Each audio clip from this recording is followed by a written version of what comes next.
Добрий вечір. Ви слухаєте Радіо 1. З вами програм «Читаємо з Мигайлом». З вами я, Мигаль, і ми тут що робимо? Айно читаємо. Дуже так сильно запримітив ж пісня, котру вся кінчать плейлист перед тим, як я починав дещо говорити, дуже сильно впливати на то, яку я буду мати наладу. Деколи мені такий енерджайзер, хочу розказувати, рявкати, бігати, приказувати, а деколи таги після цього трека, котрий був тепер, мав іншу дяку. Вже такий маленько май намеригований, вже не щось то, се. Не знав навіть, за що вони там співали, бо не навело воно мене на якусь добру дяку, це точно. Ну то що, вертаючися від тематиці нинішньої програми, кіть ви у перший раз натрафили на СССР, програм «Читаємо з Мигайлом».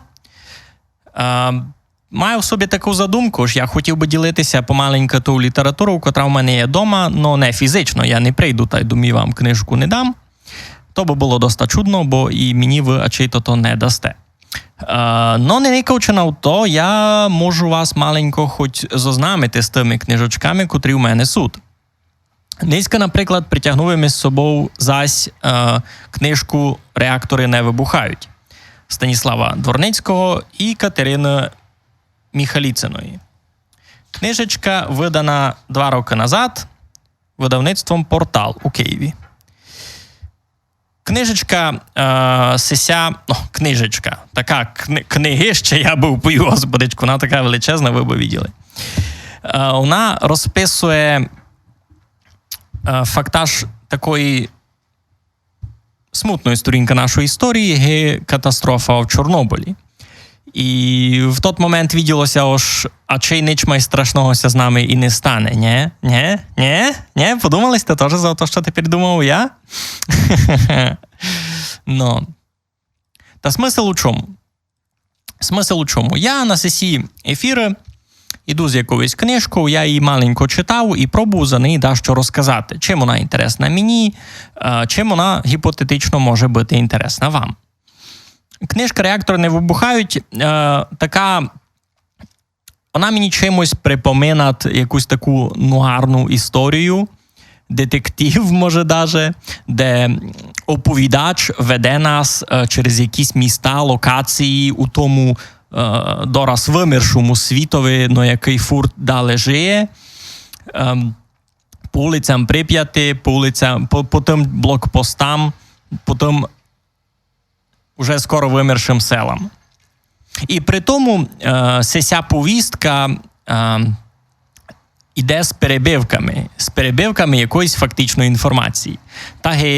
Не знаю, це не колись атаку титанів, це атаку на титанів, це атакуючий титан. Не знаю, у якій адаптації сте то могли никати. Но там теж таке є. Там ви никаєте якусь лінійну історію, і посеред тої історії будуть 2 заставки, такі сугубо інформаційні. Там, наприклад, гентоті солдати, котрі там тренуються з тими інструментами просторового маневрування. І далі іде заставка така інформаційна, де схематично розписано, що тут за пристрій, як він функує. Щось похоже є і в цій книжечці, що мені дуже полюбило. Ну, наприклад. Тепер, де то у мене? Тепер тут розказувалося за цю антенну, як вона ся там називала? Дуга? Ну. То знаєте, величезна байда, котра так і не зафунгувала, так і має бути. Тут розказується за дугу, і далі якраз у форматі повістки оповідач розказує нам історію, він веде нас крізь ті локації. І тут розказується за дугу, ви перевертаєте сторінку, і тут вже просто так з книжечки вам школьної з фізики подається інформація за ядерні реакції. І читаємо із цього моменту далі.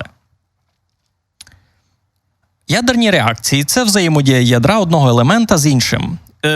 Це взаємодія ядра одного елемента з іншим ядром або елементарними частинками, внаслідок чого змінюється структура ядра. Самовільні ядерні реакції лежать в основі природньої радіоактивності. Зумисно спровоковані ядерні перетворення людина поставила собі на службу, чи принаймні спробувала це зробити. Є два основні типи ядерних реакцій. Перше – ядерний поділ. Не плутати з розпадом. Ядро важкого елемента розпадається на легші з виділенням гамма-квантів, власне, енергії, та вільних нейтронів. Саме цю реакцію використовують в ядерній енергетиці та військовій промисловості для створення атомних бомб. І друге – це ядерний синтез. Утворення важчого ядра з кількох легких. У природі такі реакції відбуваються, наприклад, у ядрі зірок, зокрема Сонця. Штучний ядерний синтез відбувається у спеціальних прискорювачах, які розганяють заряджені частинки. З його допомогою було синтезовано хімічні елементи, що мають порядковий номер 100 і далі, а також створено водневу бомбу. Першу штучну ядерну реакцію 1919 року здійснив британський науковець Ернест Резенфорд, бомбардуючи азот альфа-частинками. Італійський вченик Енріко Фермі вивчав ядерні реакції, в яких замість альфа-частинок використовував нейтрони, зокрема повільні або теплові, і отримав нові радіоактивні елементи.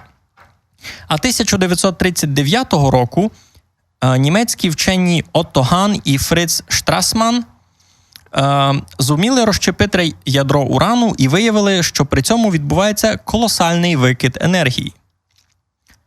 Ланцюгова реакція – це поділ ядра з виділенням енергії та вільних нейтронів, які своєю чергою провокують наступні поділи ядер, і так знову і знову.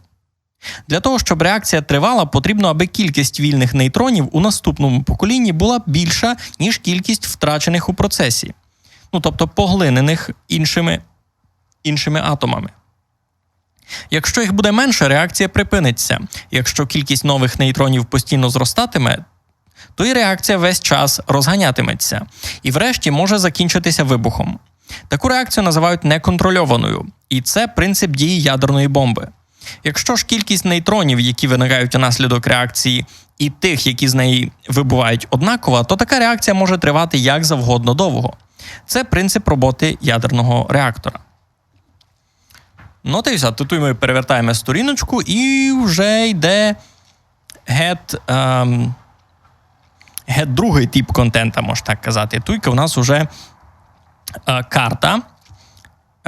Карта, яка нам ілюструє, наскільки далеко сам ЧАЕС, Прип'ять та і Варош-Чорнобиль, суд від Києва. Розмальовано деякі хащі суд, де знаходиться Київське водосховище. І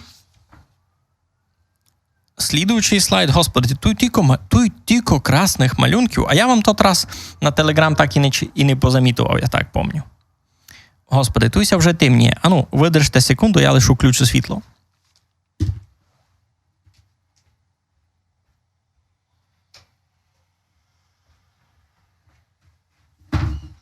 Не думайте, нігде не втік. Та що?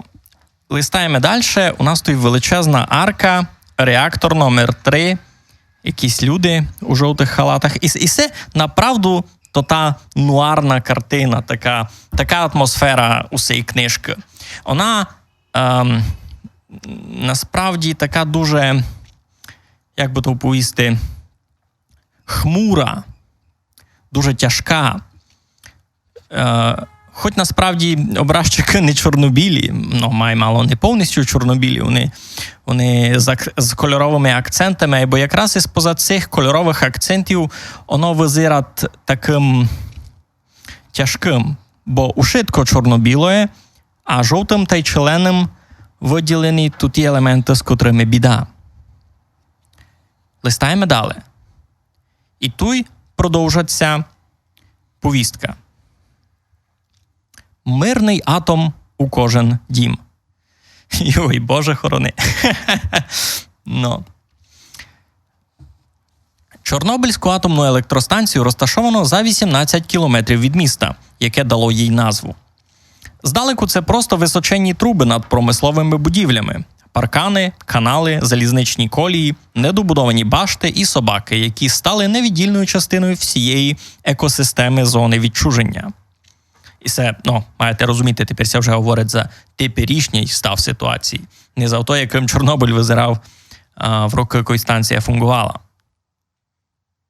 То ще, і це вже многим після катастрофи. Знову-таки, начебто нічого незвичайного. Якби не градирні споруди для охолодження води атмосферним повітрям.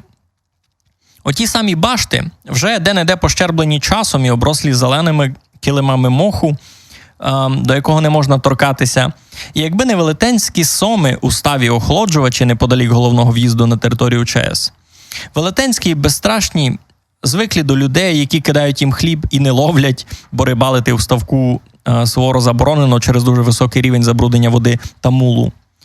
Собак, які, до речі, теж можна лише підгодовувати, от гладити зась. Їхня шерсть дуже фонить, як то кажуть. Тобто має радіоактивний фон. Адже вони вештаються всюди, де заманеться, п'ють забруднену воду, качаються в брудній пилюці. А брудний тут означає дещо інше, ніж поза межами зони.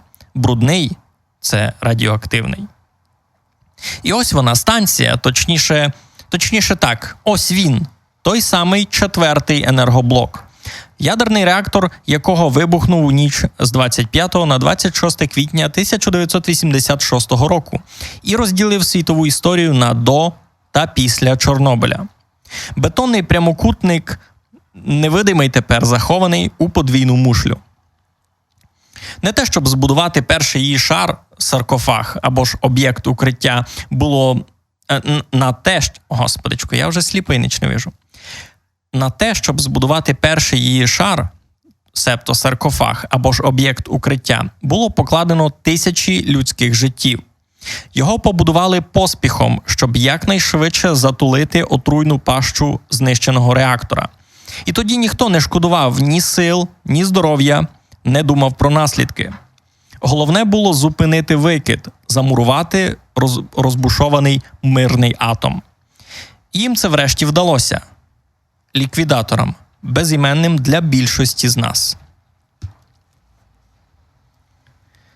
Другий шар мушлі – це захисна арка, або ж, кажучи офіційною мовою, новий безпечний конфайнмент. Унікальна споруда, що запечатала в своєму нутрі і рештки реактора з усім його небезпечним вмістом. І залізобетонний саркофаг, який вже почав протікати. Термін його робочої придатності сплив 2016 року. Арка поблискує на сонці опуклими сріблястими боками і не дуже вписується в довколишній пейзаж. У ній працюють люди, підтримують належну температуру, регулюють вентиляцію, стежать, щоб не виникало пожеж на даху старого саркофагу. І зовсім обережно поволі знешкоджують рештки 4-го енергоблока. Бо арка – це не просто гігантський купол, а складний механізм, який на найближчі 100 років має убезпечити людство від повторення Чорнобильської катастрофи. Не випадково на майданчику перед 4-м енергоблоком стоїть пам'ятник. Людські долоні затуляють станцію, відмежовують її від світу. А вгорі чорнобильські дзвони, як похмуре нагадування. Вчіться на своїх помилках. Не наступайте на ті самі граблі. Не підставляйте лоба під черговий удар. Тут нам знову знадобиться машина часу, людська пам'ять, перенесена в документи і свідчення. Майбутня станція, яку спершу планували назвати центральноукраїнською, мала забезпечувати держелектроенергією значну територію УРСР, зокрема ту саму засекречену Дугу, а також Ростовську область Росії. Щоб обрати найвигідніше розташування для неї, фахівці обстежили 16 пунктів у Київській, Вінницькій та Житомирській областях.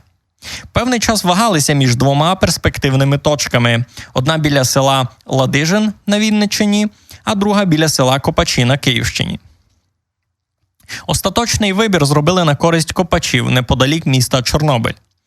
Однак, говорячи про найвигідніше розташування, тоді враховували насамперед економічну зручність.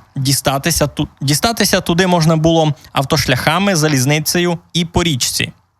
Землі там переважно болотисті, тож для сільського господарства не дуже придатні. А площі достатньо, щоб створити обов'язкову при станції санітарно-захисну зону. Близько Прип'ять, яка задовольнить технічні потреби у воді тощо. Тут Прип'ять казалося, так розумію, за ріку. То просто не уточнено. Ніхто особливо не переймався тим, як будівництво такого потужного промислового об'єкта вплине на ґрунти, підземні води, довколишні ліси тощо. Не надто пропрацьовував схеми захисту мешканців поближніх сіл та містечок на випадок непередбачуваних ситуацій. Не готував ретельних планів захисту тієї таки Прип'яті, що несе свої води прямісінько в Дніпро. Чому так? Бо мирний атом вважали на той час абсолютно нешкідливим для людей і довкілля. Бо вірили, що людина – це вінець творіння. Вона впокорила всіх і все, навчилася контролювати ядерну ланцюгову реакцію і поставила атоми собі на службу. І ще, навіть якби знайшлися фахівці, охочі ретельно прорахувати можливий вплив усього паливного циклу АЕС на природу і людину, їм просто забракло би часу, адже між тим, коли ядерний реактор вперше виробив електрику, це було в дослідній лабораторії США 1951 року, і запуском першої на теренах СРСР та світу загалом Обнінської АЕС, це в році 1954, минуло якихось 3 роки. А тут дали маленький такий інформаційний блочок. Післявоєнний світ уже побачив, чим йому загрожує атомне бомбардування. Знищення японських міст Гіросіма і Нагасакі, яке здійснили американські військові 45-го року. Однак йому катастрофічно були потрібні ресурси, зокрема енергетичні. Довелося переорієнтуватися з виробництва атомних бомб на створення атомних електростанцій, на яких нищівну атомну енергію перетворювали в мирні тепло та електрику. Процес розпочався 1953 року з програми «Атом на благо миру», яку запустили США. Далі вже в 1968 році було укладено договір про нерозповсюдження ядерної зброї, який об'єднав понад 40 країн світу. Україна, як незалежна держава, також підписала цей документ 1994 року. Сьогодні учасниками договору є практично всі країни світу, крім Ізраїлю, Індії, Пакистану та Північної Кореї. Але процес зменшення ядерної потуги і відмови від ядерного озброєння досі триває. Ха-ха, я вам повім наопак, стало ще гірше. Ну, ото вже таке. Моя ремарочка. А ми помалу читаємо далі. Тож про ядерні реактори, особливо радянського виробництва, всюди говорили як про дуже надійні та безпечні агрегати. Настільки безпечні, що їх можна встановлювати навіть біля дитячої колиски. Тут маленько відступимо від текста. Тут насправді споминаться, знаєте, у 50-х, 60-х роках, не знаю, як у нас, у Штатах були популярні такі футуристи, котрі малювали, там, як буде визирати світ через інних там 100 років, айно. І це тепер навіть не говориться сугубо за якусь там наукову фантастику, а просто якісь там ілюстрації в газетах, наприклад. Айно ж, тут никайте, як ми, може, будемо жити там через 100 років. І там абсолютно нормально було мати атомний реактор у себе вдома, а ведь у моторові, айно ж, воно ся брало натільки безпечним, воно ся брало натільки одомашненим, можна так казати, ож гиби ми безюні, ож нічся з тим пілого не може стати, ож ми спокійно можемо то запхати у наш холодильник, і він буде вічно робити. Сякся ото брало. Натільки люди вірили в себе. А ведь так, а ведь ще є тверда гіпотеза, що то могло бути навіть спонсоровано, щоб люди примирити з такою технологією. Хоч лично я не рахую, Лично я не рахую основання атомної енергії в електростанціях у світі домак було хибою, бо ото насправді є вигодно. Друге діло, ж ми насправді не дуже серйозно, може, на то позирали, бо катастрофа, за котру я руну тепер читав, є прямим результатом того, що люди сіли і дорадилися, все буде добрі, не мусимо продумовувати ніякий план Б. Та не бабахне, все буде добрі, не? А не було. Конець ремарочки, читаємо далі. Тим часом поширене гасло «Мирний атом у кожен дім», яке лунало з усіх газет, радіо і телеефірів, закликало з плакатів і транспарантів і переконувало населення багатомільйонної країни в тому, що майбутнє саме за ядерною енергетикою. І що воно неодмінно світле. Іпен сам щось таке казав. Інформаційний блок. Однак вже 1957 року на хімкомбінаті «Маяк», розташованому в закритому, а отже й засекреченому місті Челябінськ-40, сталася перша в СРСР техногенна катастрофа. Вибухнуло вмістилище з радіоактивними відходами. Наслідком цієї аварії було радіоактивне забруднення значної території. Чимало людей були змушені переселитись і втратили майно. Тривалий час інформацію про цю аварію було засекречено, про неї відкрито заговорили лише 1989 року. А майже кілометровий стовп диму і пилу, що піднявся під час вибуху і був помітний здалеку, для цивільного населення назвали полярним сяйвом. Ха-ха-ха-ха! Брехати свої челяди, кажуть, недобрі. Читаємо далі. Отож, декілька наступних десятиліть атомна енергетика невпинно набирала обертів. 1960 року АЕС були в 5 країнах, 70-го року – в 15, а 1976 року – у 19, 1981 року – в 23 державах. У січні 1967 року влада затвердила розміщення АЕС біля села Копачі і назвала її Чорнобильською атомною електростанцією імені Леніна.